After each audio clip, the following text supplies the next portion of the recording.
Hello, everyone. So the other day, I decided to sit down and write something. And usually, whenever I sit down and write something, I have an idea or I have some kind of motivation to write. But I was just in the mood to write something. And so I sat down and I didn't have any kind of idea. There was nothing going on in my head. Um, but I had just kind of a beat, oddly enough, like a song. And so I just kind of started writing. And after a couple of stanzas, I realized what I wanted to write about. And it was cool because the first two stanzas that I had already written fit together pretty well. The title of the poem is Brother, and you'll see why after I read it a little bit.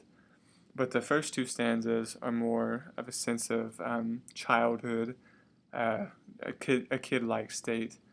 They're more abstract, kind of like it is whenever you're a kid. There's kind of a certain theme, but there's not defining events. And then the rest of the stanzas after the first two is a transition into adolescence, where certain events define your life. And so normally, whenever I write poetry, um, I don't write poetry. I've tried a few times, and I just get upset with what I write. I don't think it's good enough, and I throw it away. I just can't seem to write poetry. So this is literally the first poem that's ever survived that I've ever kept. And so don't be too harsh on it. Don't judge me too critically. But I guess without further ado, I'll read it, and then I'll try to explain it a little bit afterwards. And also another disclaimer: I've never really read anything that I've written out loud. I don't have much of a speaking voice, but I'm going to try my best. Raindrops fall like shattered glass. Time stands still as hours pass. In this realm of suspended reason, a monsoon-like downpour is always in season. Doors slam shut as windows close. Every day is painful, the thorns of a rose. Except inside these walls, there is no flower, no color in life, no motivation, no entitlement to power. The system dictates those that win and those that lose. The restrictions that are imposed severely skew vital views. When morals and values become purely subjective, ordinances and laws are no longer effective. Caught in a cycle of inconceivable wrongs, the manufactured criminal desires, he longs for a break from the madness, the struggles, the sin. As the voices overwhelm him, he drowns them with gin. All his life he's been told he's no good. He was born a loser, raised a thug, a product of the hood, molded by generations of underachievement and the apathy of others. His childhood heroes were his only male influences, his older brothers. Much like him, his brothers were born into an uphill fight. From birth they learned to steal and distrust any man that is white. Precious lives in the hands of a prejudiced society, they were hardened by blows enforced for their rejection of propriety. His bewilderment at the world with its hypocrisy and lies quickly transformed into unbounded hatred, and it should come as no surprise that he turned to a local gang, found an outlet for his hate. He finally made the decision that would determine his own fate. Walking alone one dreary night, the heavens opened up and started to pour. Fleeing from the storm, he encountered an abandoned house and opened the door. Only this dwelling was not empty. No, a lone woman lived in this house. The tension choked the air as he stared at the woman on the bed, asleep in only her blouse. In a split second his decision was made, or had it been predestined at birth? His chest rumbled and then shook with laughter, but it was not that of mirth. It was a cry of a wild beast that has never known tears, a confused, cornered lynx surging with emotions suppressed over the years. Before either the victim or the villain had time for a sane thought, the boy let out an inhuman scream. The lynx was finally caught. The startled woman awoke to the climax, the final scene, and laid eyes on the last person should ever see this angry, sad, confused, troubled teen. Without a hint of remorse, he took the life from her eyes. As he savagely raped her, his mind was filled with the world's lies. The biggest lie he was ever told was that he was not born to be good, and as he watched the life slowly leave the girl, he sobbed because he thought he never could. 2 days later, he's found and arrested, wearing the same blood-spattered shirt, and 2 weeks later he stares into the livid eyes of the family of the girl that he hurt. Justice, they demand, and scream at the boy in the cuffs. And finally the calm before the storm. The jury leaves as the prosecutor huffs and puffs. As he sits in this chair waiting, he thinks back on his wretched life, and his heart finally breaks. He sobs uncontrollably as he feels the pain greater than that inflicted by a knife. His entire life has been spent taking but never giving. And when the jury announces his fate at the age of 19, as the judge whispers the words death penalty, he'll simply be known as the boy who spent his life killing but never truly living.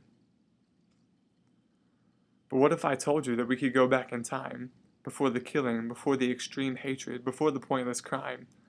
What if I told you that right now he's a 7-year-old boy, real, alive, living every day imprisoned in a flawed system, just trying to survive? Let me take it a step further. This little boy is my brother. No, we aren't the same skin color, not born of the same mother, but this boy has chosen me, because through his struggles I've stayed by his side, because I've told him that he's a good boy, while the rest of the world lied.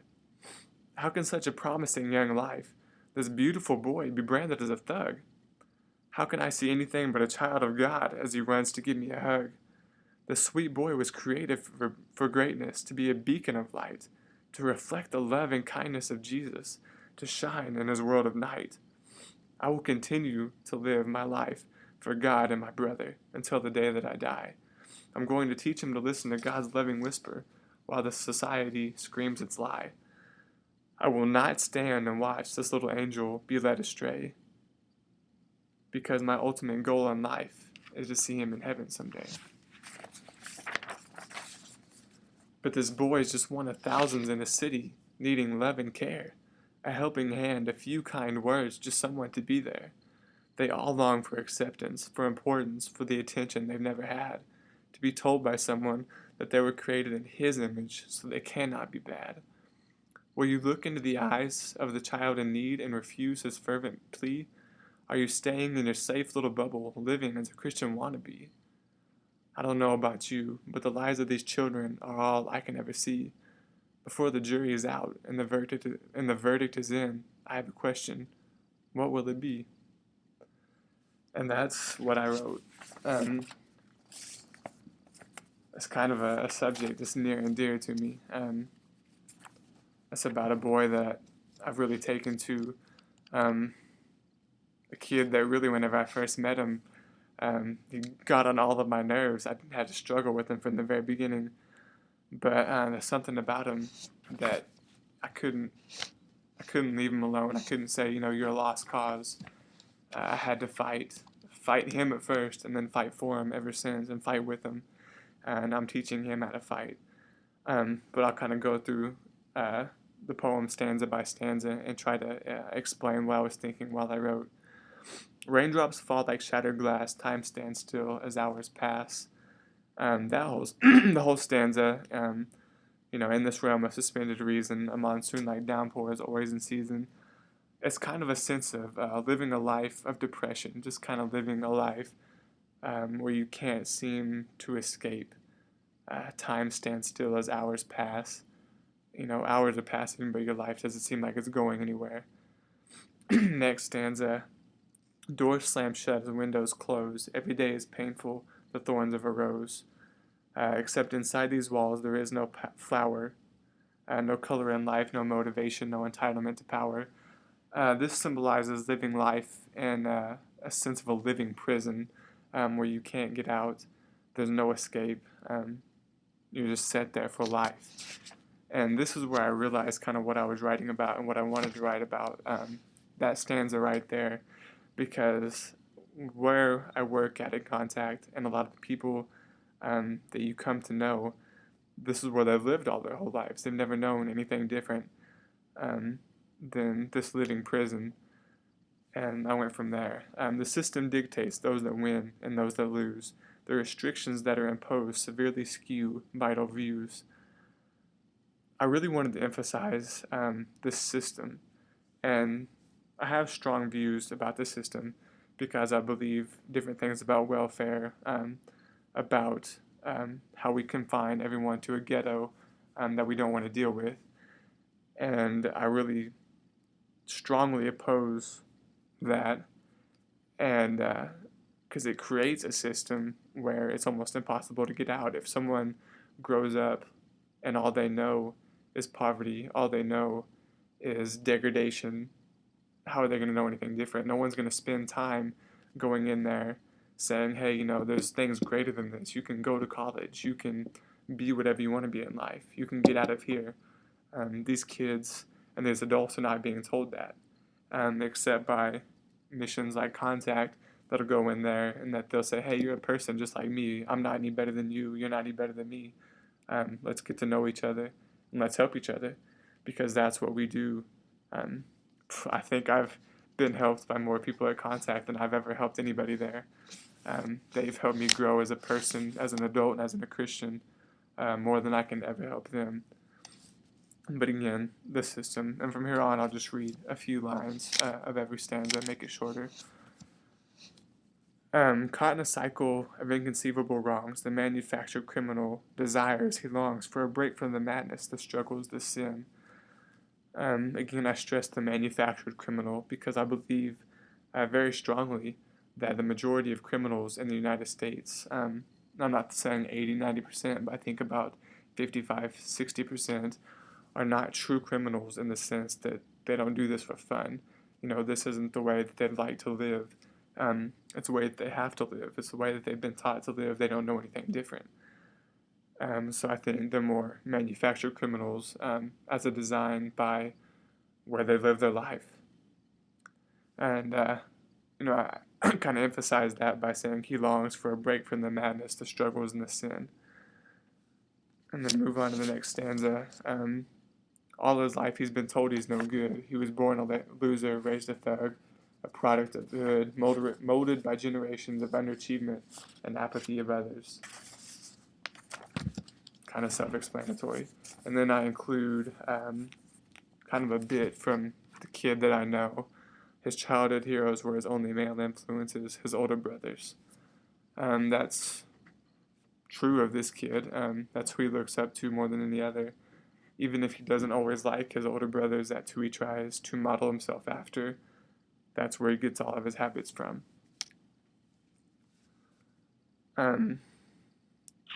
Precious lives in the hands of a prejudiced society, they were hardened by blows enforced for their rejection of propriety. That line actually came by accident. I needed something that rhymed with society, and because I really wanted to keep that word in there. And so I thought and thought, and I really couldn't come up with anything that rhymed with propriety. And so, if you give me just a second here, or that rhymed with society. And so all I could think of was propriety. And so I Googled propriety, and if my phone will go, and the first definition that came up was the state or quality of conforming to conventionally accepted standards of behavior or morals. And I thought that worked perfectly, because whenever these kids go to school, they're pigeonholed into a little box and they say, hey, you need to act like this. And of course, if they've never known that their whole lives, they're not going to conform to that.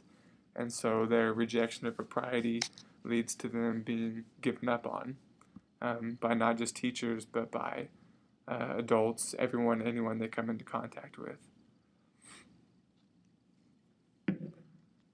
And then from there, it kind of launches into the story of how he ends up throwing his life away by getting into a gang and by eventually the rape and murder of a woman.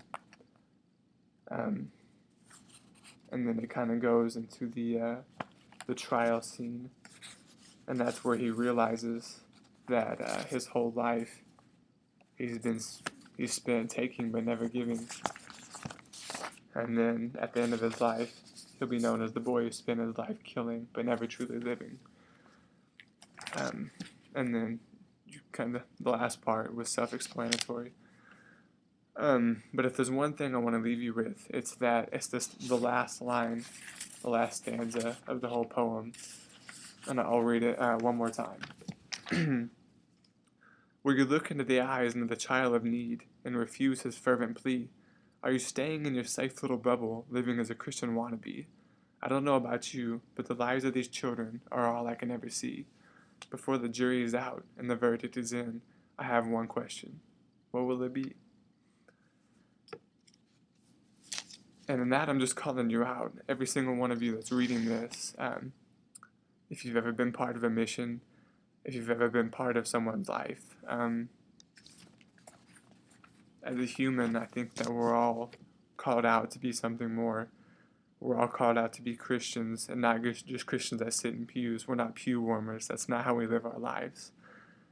There's more than Sunday morning, Sunday night, and Wednesday night. It's everyday life. And for me, and I know it's not for everybody, but for me, being a Christian, what I need to do is go out and be a part of someone's life that needs it. And I need to do that every day. I know that's not for everybody. I mean, well, not necessarily needs it, but someone that's never had that before. Because I think everybody is a Christian. If you're living a Christian life, you're going out and you're reaching out to people who don't know it, whether co-workers, people at school. If you're living a true Christian life, the Bible says that you'll know a Christian by their fruits, and that's how that we'll know each other as Christians. But me, I want to reach out to people that don't know Jesus, that wouldn't know Jesus if it weren't for people like Ron Babbitt, like Caleb Bilby, Katie Joe, wonderful people that have spent their lives and spent their efforts doing what no one else will do. And I think that we have more of a calling for that. I love foreign missions. I support foreign missions 100%. But I believe that we have people here 20 minutes away in Oklahoma City that need our help just as much as the people in the foreign missions. Because they're the people that society won't touch. Middle class, high class won't touch these people. And that's all they want, is to be touched, to be loved. And that's what we need to do. That's what I need to do. So if you were touched by this poem, if it caused any gears to move in your head, come talk to me. There's lots of places around Oklahoma City that we can put you. Tulsa would love to have you. I've been trying to get interns for this upcoming summer and for summers afterward, because we need people that will go out and that will serve God every day and show them to people that wouldn't otherwise know them. But that's all I have today. Thank you for listening.